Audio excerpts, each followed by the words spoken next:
say that people have to vote for Donald Trump because the economy is better than. I don't believe that.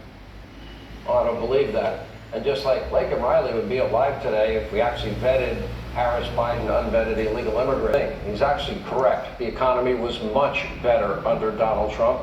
You don't have to take his word for it. You ask people who actually had to try and pay their bills or run a business under the Biden-Harris economy. They have been squeezed. Take a look.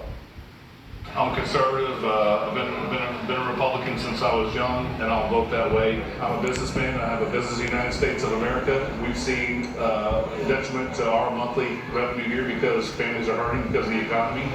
And you know, that first notch in the belt is restaurants and movie theaters. Have you noticed your food prices?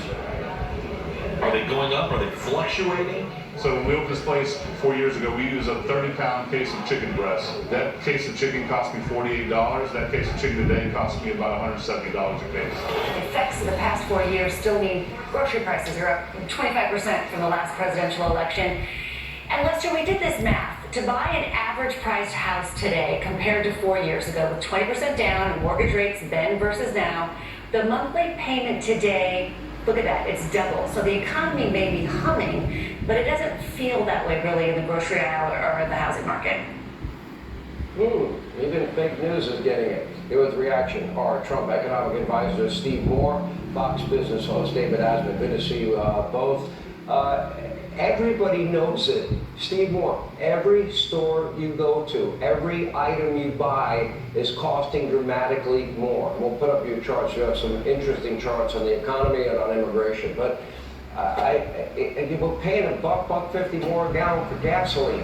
I hate paying more than I have to for anything, and I can afford it at this point in my life. But at one point in my life, I was living paycheck to paycheck, barely able to pay my rent.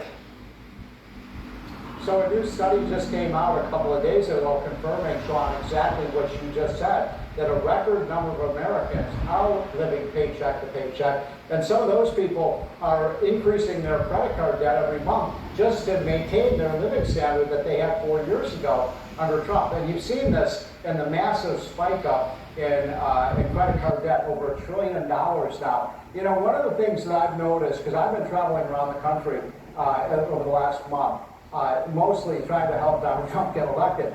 And I've noticed this, and I don't know if you have, Sean, if you go to the really rich areas of the suburbs, Kamala, all you see is Kamala signs in the rich suburbs. When you go to the working class, middle class neighborhoods, it's exactly the opposite. It's Trump, Trump, Trump, Trump, Trump, which I find is very interesting because Kamala Harris keeps saying, oh, he's just the person who cares about the rich. Well, the rich are for Biden. They're the ones who are financing his campaign. For Kamala, they're the ones who are financing her campaign.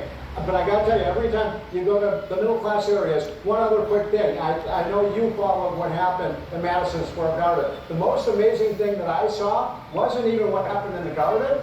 Watching that motorcade go down Fifth Avenue, Sean, it was like America won World War II. I've never seen so many people. There must have been 50,000 people out there just to catch a glimpse of Donald Trump because he is a ray of hope for the American economy.